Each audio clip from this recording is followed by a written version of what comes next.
Director Buchibabu గారిని మాట్లాడాల్సిందిగా కోరుకుంటున్నాం. అందరికీ నమస్కారం అండి. నా వెనకాల మా గురువు గారు ఉన్నారు, గురూజీ. పక్కన మేడం కూడా ఉన్నారు, లేకపోతే చెప్పబోతే తిడతారు.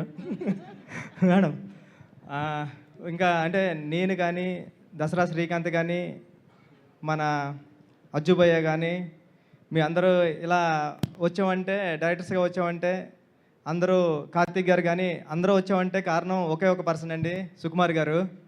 అంటే సెట్లో మొదటిగా అడుగు పెట్టిన మొదటి రోజే నువ్వు డైరెక్టర్ రా అంటారు ఆయన. నేను డైరెక్టర్ అయితే అనుకుంటాం, అంటే నువ్వు డైరెక్టర్ అయితే సినిమా ఎలా తీస్తావో అలా తీయ అంటారు.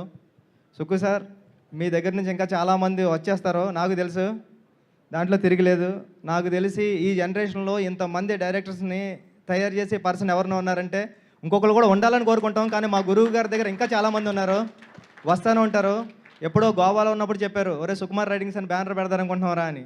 అంటే అది ఇంత అవుతుంది, ఇంత పెద్దది అవుతుంది, సుక్కు సార్ నుంచి మేము ఇలా పడుతుంది, దాంట్లోంచి మేము పడతాం అన్నది ఎప్పుడు ఊహించలేదు Sukku sir. Thank you so much. Thank you sir. Music director Vijay మా కాకినాడే, సముద్రం పక్కన ఉంటున్నాడు కాబట్టి అంత మంచి మ్యూజిక్ వస్తుంది. ఇంకా పెద్ద మ్యూజిక్ డైరెక్టర్ అవ్వాలని, నేను కూడా వచ్చి సినిమా చేయాలని అడగాలని కోరుకుంటున్నా. నేను చెప్పడం మర్చిపోయాను, రెహమాన్ గారికి వినిపించే ఆ ట్యూను ఇది. ఇంకా ఏం చెప్తాం, సుహాస్ ప్రతిసారి కొత్త సినిమా వస్తుంది, ఆల్ ది బెస్ట్. టీం అందరికీ ఆల్ ది బెస్ట్ అండి. అజ్జుబాయ్ గురించి చెప్పాలి. అర్జున్, నేను సుక్కు సార్ దగ్గర వర్క్ చేసినప్పటి నుంచి నువ్వు నాకు తెలుసు. అంటే నేను మొట్టమొదటిసారిగా క్లాప్ బోర్డ్లో నాకు రాయడం దగ్గర నుంచి ఎడిటింగ్ బుక్లో ఎడిటింగ్ రాయడం నేర్పింది అర్జున్ అనే.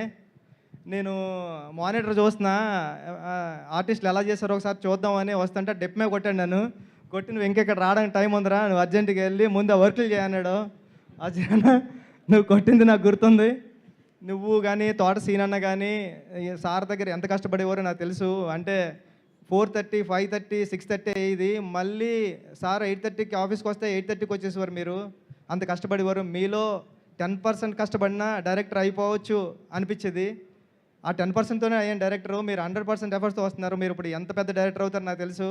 ఎందుకంటే మీ కష్టం చూశాను. మీరు మాట్లాడుతుంటే నేను ఎమోషనల్ అయిపోయాను ఇప్పుడు. అంటే నాకు ఏడుపు వచ్చింది అక్కడ.